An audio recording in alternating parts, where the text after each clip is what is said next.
Revenge doesn't always come in the heat of the moment. Sometimes it's planned, patient, and carried out with terrifying precision. In this episode, we examine the most brutal revenge deaths ever recorded, cases where resentment turned into deliberate decisions and survival was taken off the table.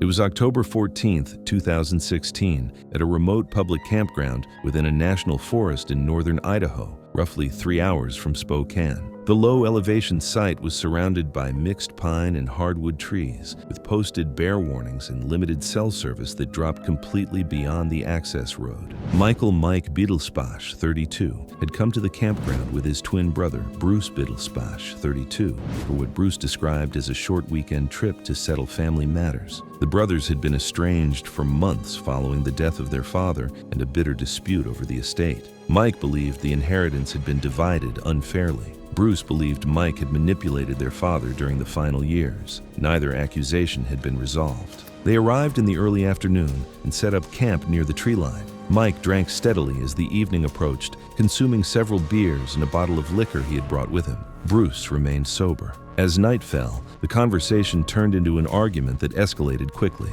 Voices carried through the trees. Witnesses at a nearby site later reported hearing shouting, followed by a sudden crash. During the confrontation, Bruce shoved Mike away from the fire ring. Mike stumbled backward, his footing unsteady from alcohol, and fell onto exposed rocks near the edge of the campsite. He struck his lower leg and wrist, crying out in pain.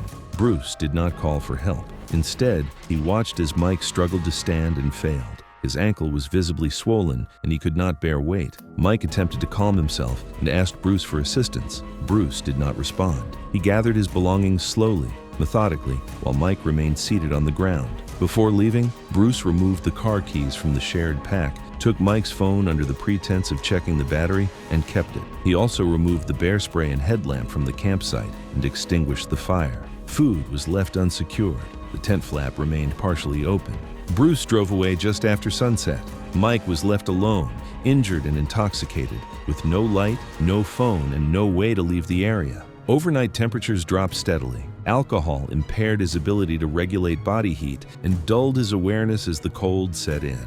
Unable to walk far and disoriented, he remained near the campsite, attempting unsuccessfully to relight the fire using damp wood. By early morning, Mike's movements slowed. He crawled partway into the tent but did not fully close it. Sometime before dawn, he lost consciousness. Mike Biddlesbash died from hypothermia during the night. Animal activity occurred later. Rangers would later document scavenging consistent with local wildlife, including bears, but found no evidence of predatory behavior prior to death. The injuries caused by animals were determined to be post-mortem. Bruce did not report Mike missing. He returned to the city and told family members that Mike had chosen to stay behind to cool off. When Mike failed to respond to messages, relatives assumed he had left the area on his own. 3 days later, a hiker reported an abandoned campsite and a strong odor near the tree line. Rangers located Mike's body shortly afterward. The scene showed signs of injury, exposure, and prolonged cold stress.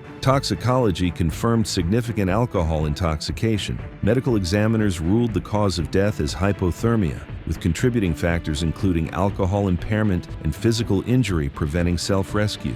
Investigators reviewed vehicle data, campground cameras, and GPS records. Bruce's car was shown leaving the area alone that evening. Phone records confirmed he had possession of Mike's device overnight. When questioned, Bruce initially claimed Mike had been uninjured and had insisted on staying behind.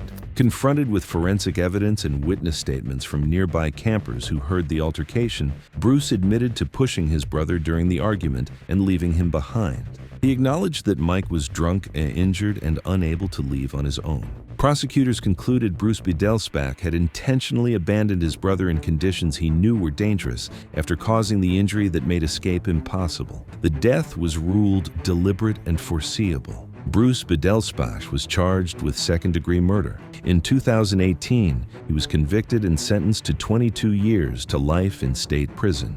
The case closed with authorities stating that while the forest claimed Mike's life, the decision that sealed his fate was made hours earlier. by the person he trusted most. But revenge doesn't always happen in the wilderness. In the next story, it unfolds indoors, quiet, calculated, and carried out using systems designed to preserve history, not protect the people inside them.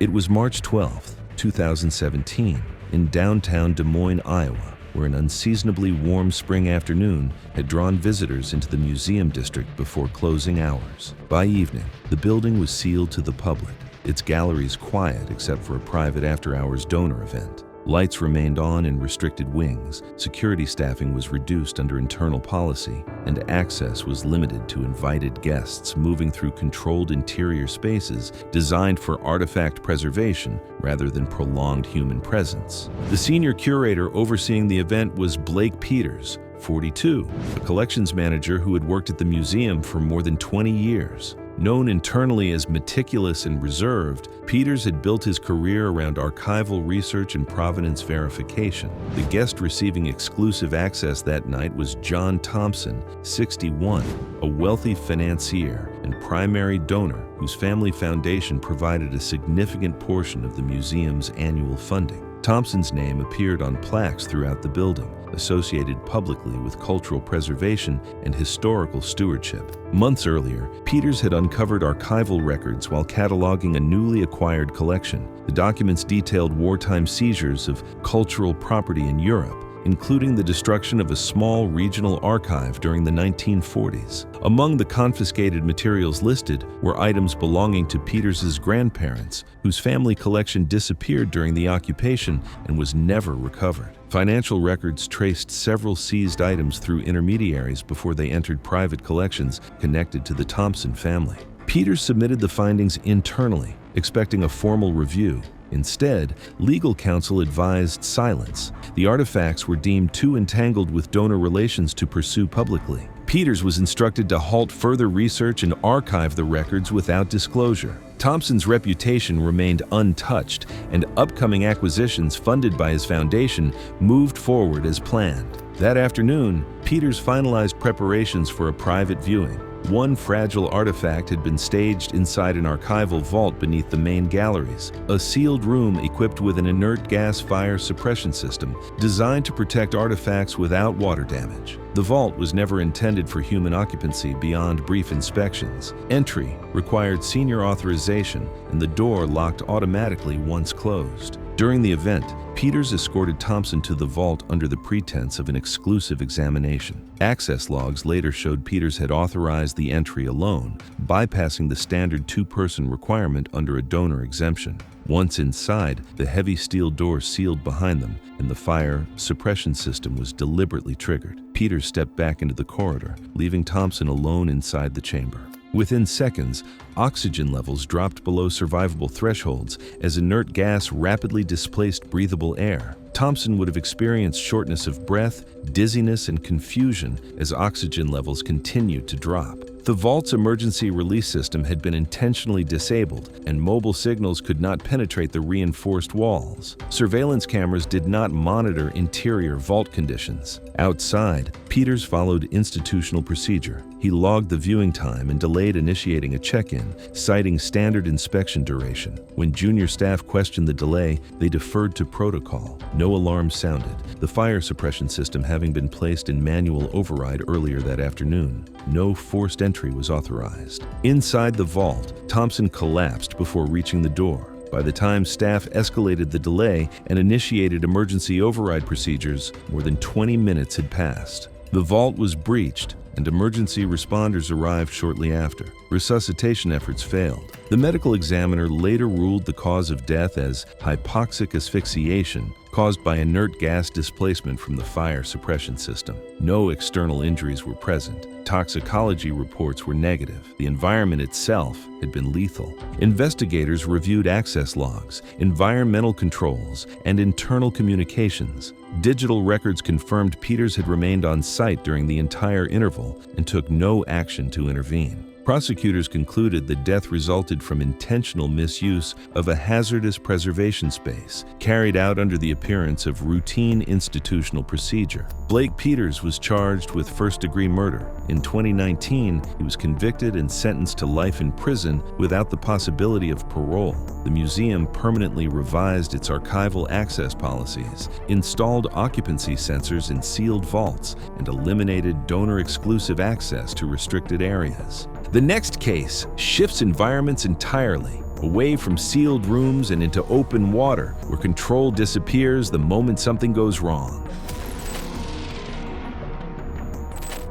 It was August 5th, 2015, at a small freshwater dive site along the eastern shore of Lake Tahoe, California. The afternoon was warm and windless, with clear skies overhead and calm water below. A group of students had gathered at a wooden dock beside a local dive shop for an open water certification session. Tanks, fins, and weight systems were staged neatly along the planks as instructors prepared for a routine training dive. The lead instructor that day was Keller Bantz, 41, a certified diver with more than a decade of teaching experience. Despite his credentials, Bantz was known for rushing safety checks and dismissing concerns raised by students. Complaints had been made before, but none resulted in formal discipline. He continued leading certification dives without oversight. Watching from the dock was Joseph Drum, 46, whose teenage son had nearly drowned during a previous training session 3 weeks earlier. During that dive, Bantz had failed to verify the boy's equipment before descent, leaving him struggling underwater until another student intervened. When Joseph confronted Bantz afterward, the instructor minimized the incident and warned that further complaints could jeopardize the boy's certification. No report was filed, no changes were made. Joseph did not pursue legal action. Instead, he researched diving fatalities and focused on one critical failsafe: ballast release. Without it, a diver who runs low on air cannot surface. At depth, panic accelerates breathing, air depletes rapidly, and rescue, if it comes at all, often arrives too late. Earlier that morning, while instructors were distracted preparing equipment, Joseph accessed Bantz's gear. He focused on the integrated weight system, deliberately disabling the quick release so it would move but not disengage. The alteration was hidden and would pass a routine visual check. Joseph tested it twice before leaving it in place. He then chose the timing and depth carefully, between 50 and 60 feet, knowing that once Bantz's air supply dropped, the instructor would be unable to surface. Joseph accepted that outcome. The dive began without incident. Bantz descended first, settling near the lake bed to demonstrate buoyancy control. Students followed at a distance, some recording the dive with mounted cameras. The water was cold and clear, the low temperature at depth tightening his muscles and accelerating his breathing. Visibility was excellent. Minutes into the dive, Bantz signaled an ascent drill. He attempted to rise and failed. Assuming a minor buoyancy issue, he fully inflated his buoyancy compensator and kicked harder. He remained pinned low in the water. Bantz reached for his weight release. It did not disengage. He tried again, pulling harder. The handle moved, but the weight stayed locked. His breathing rate spiked under stress and his pressure gauge dropped rapidly as he kicked upward. Students nearby recorded his movements as he signaled distress and attempted to swim free of the ballast holding him down. The effort only worsened the situation. As his air supply dropped, Bantz's movements became erratic. He kicked violently, stirring sediment from the lake bed. His breathing grew rapid and shallow. The buoyancy compensator provided limited lift, nowhere near enough to overcome the trapped weights. When his regulator ran dry,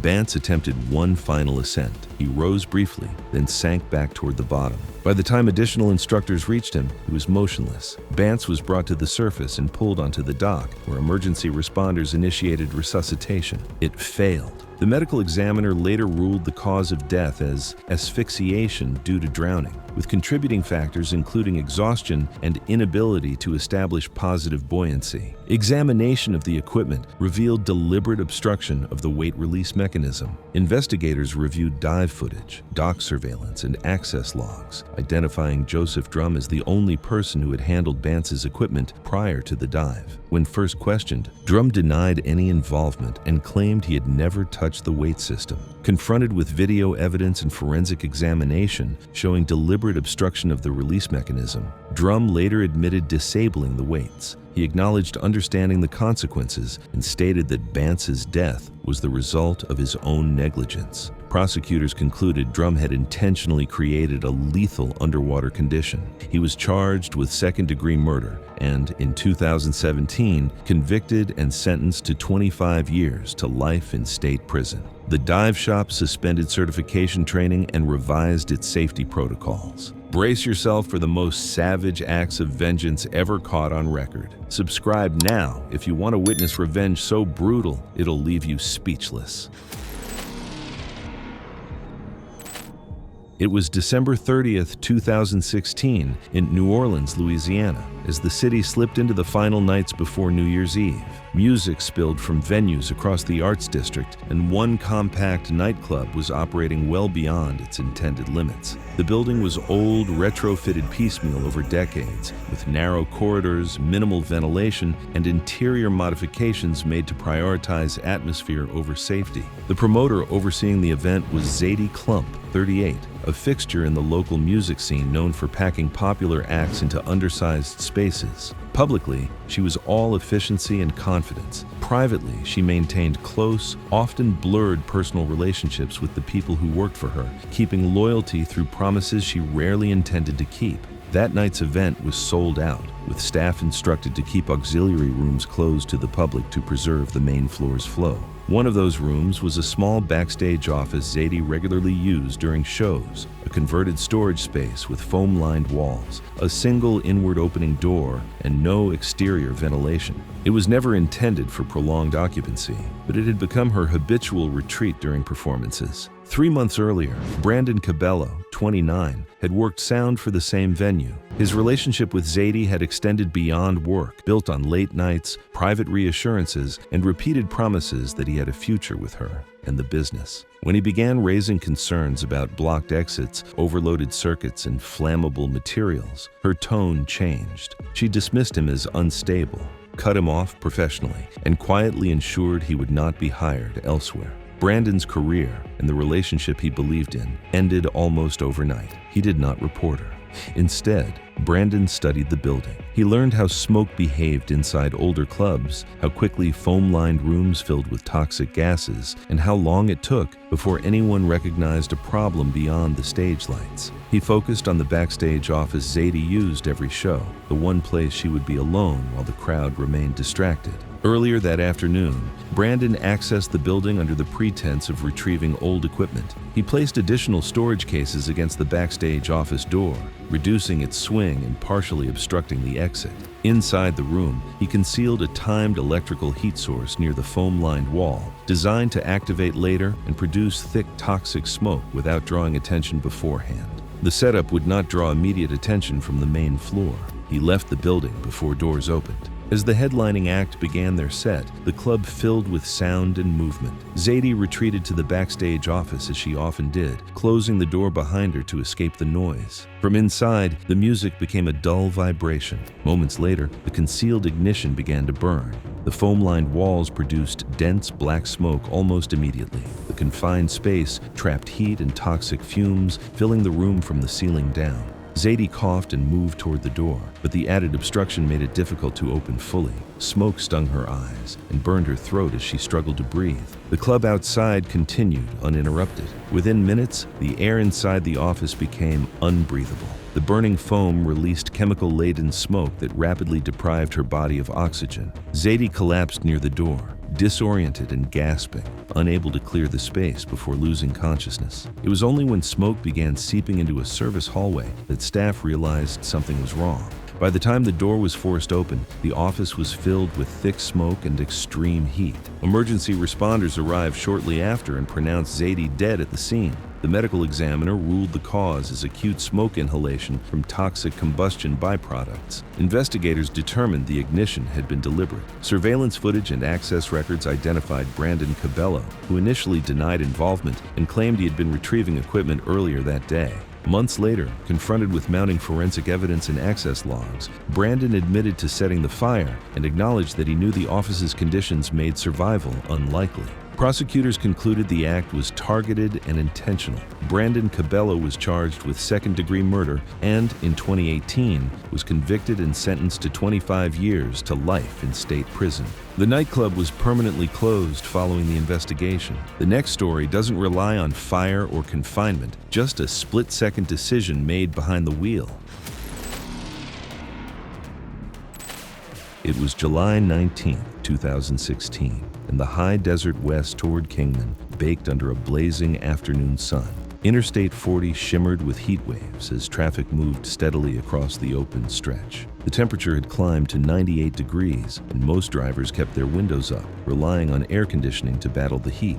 Merrick Vane, a 47-year-old trucking company owner, had built his business from nothing over 2 decades. Known for his demanding management style, he ran a tight operation that prioritized schedules over comfort. His drivers often complained about the grueling routes he assigned, but Merrick believed that success required sacrifice. Tony Carlisle, 34, had worked as a driver for Merrick's company until 3 weeks earlier. The breaking point had come during a heated confrontation in Merrick's office. Tony had completed an 18-hour haul and was being ordered to immediately take another long-distance route without the federally mandated rest period. When Tony refused, citing safety regulations, Merrick had exploded with anger, calling him weak and unreliable. Merrick threatened to blacklist Tony with other trucking companies. After refusing to complete a 20-hour haul without proper rest, he'd been fired on the spot. The termination had left him bitter and struggling financially. Earlier that morning, Tony had accessed the company lot and tampered with Merrick's pickup truck. He'd jumped the horn relay inside the fuse box, choosing a failure he knew would interfere once the vehicle was already in traffic. The idea was simple in execution, but deliberate in intent. Force Merrick into a moment of helpless exposure behind the wheel. Around 3:30 p.m., Merrick left the depot in his pickup, unaware of the modification. His dashboard camera was recording as usual, a habit he'd developed for insurance purposes. As Merrick merged onto the main highway, he leaned on the horn at a slower vehicle ahead. The horn immediately stuck, producing a continuous ear-piercing blast that couldn't be stopped. The sound was deafening inside the cab, and the relentless noise was overwhelming in the enclosed space, making it difficult to think clearly. What followed was a series of distracted maneuvers that proved fatal. Merrick swerved slightly right toward the shoulder, then overcorrected back toward the travel lane as he fumbled beneath the dashboard, trying to silence the horn while driving. His attention divided between the road and the malfunction. He braked erratically, slowing without signaling. Behind him, a fully loaded semi-truck was being driven by Carl Morton, who was nearing the end of his legal driving window. Fatigued and momentarily distracted, Carl looked up just as Merrick's pickup swerved and braked unpredictably. He slammed on his brakes, but the 80,000-pound vehicle couldn't stop in time. The massive truck struck Merrick's pickup from behind, crumpling the rear end and sending the smaller vehicle spinning across 2 lanes. The pickup careened toward the guardrail. Merrick, who habitually drove without wearing his seatbelt, was violently thrown against the driver's side doors the vehicle rotated. The truck struck the guardrail at an angle, and the impact compressed the driver's side of the cab inward. The steering wheel was driven into Merrick's chest with crushing force. The collision caused severe blunt force trauma to his chest and abdomen, fracturing multiple ribs and causing catastrophic internal injuries. His head struck the door frame repeatedly, resulting in massive skull fractures and brain trauma. Paramedics arrived within 12 minutes, but Merrick was pronounced dead at the scene. The combination of crushing chest injuries, head trauma, and internal hemorrhaging had been immediately fatal. Police investigators traced the horn malfunction back to Tony through security footage and witness statements. When confronted, Tony admitted to sabotaging the vehicle, though he later claimed he had not expected the situation to escalate beyond his control. Dashcam footage confirmed that Merrick's distraction, combined with delayed braking from the fatigued semi-truck driver, triggered the collision. Investigators determined the semi-driver had remained within legal driving limits and was not charged. Tony was charged with involuntary manslaughter and later sentenced to multiple years in state prison. The case closed with prosecutors citing intentional vehicle interference as the initiating cause of death. Thanks for watching. Want to see more? Click on your screen now.